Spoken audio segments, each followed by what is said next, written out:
Okay, let's talk about amusement parks, a magical place where dreams come true and parents go to die. I'm Mrs. Slapinski, mother of five, caffeine fueled, SPF coated, and emotionally dehydrated since 2011. Today's topic: surviving a day at an amusement park with children. Yes, I said surviving. Not enjoying, don't get ambitious. Let me set the scene. It's 7 a.m. The kids are screaming with excitement. You haven't even had your coffee. Your husband says it'll be fun.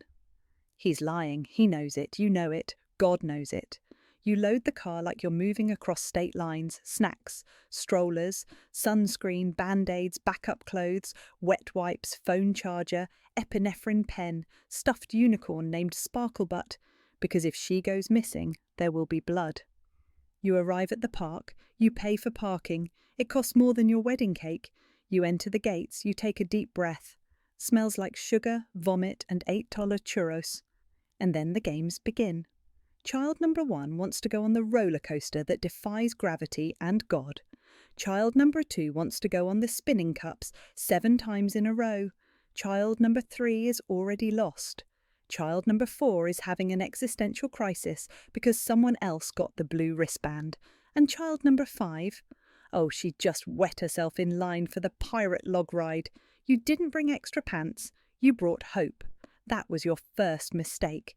Now let's talk about food. Amusement park food is a scam wrapped in a napkin. Water? You wish. There is no hydration, only slushies. You consider a family meal deal. You order a burger, fries, and juice boxes. It costs more than a month of groceries and contains less nutrition than a shoelace. But wait, it gets better.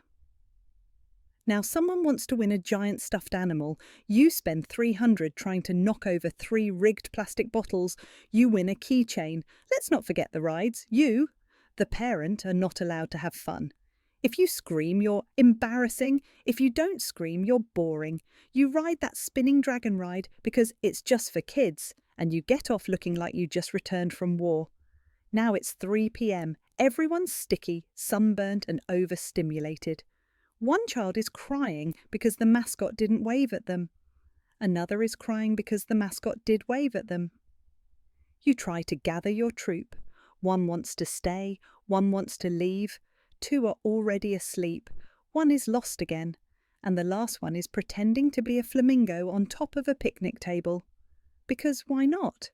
And just when you think the day is over, you pass the gift shop.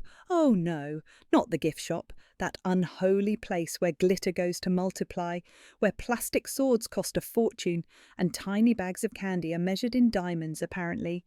Your child begs for a stuffed cactus. You say no. They say you're ruining their life. You remind them you gave them life. They say that's not enough. You finally get to the car. Everyone's asleep. You sit in silence. You stare into the void. You consider driving to Mexico, but you don't. Because deep down, beneath the exhaustion and emotional bruising, you know this. They'll remember this day forever. And you will too. Every time you see that overpriced cactus on the living room floor, and maybe, just maybe, you'll do it again next year. But this time, you're bringing vodka in the water bottle. I'm Mrs. Slapinski. I speak truth, I carry snacks, and I have opinions. Subscribe for more wisdom from the trenches of motherhood. And remember, love is patient, love is kind, but love does not wait in line for 3 hours to ride a teacup, ever.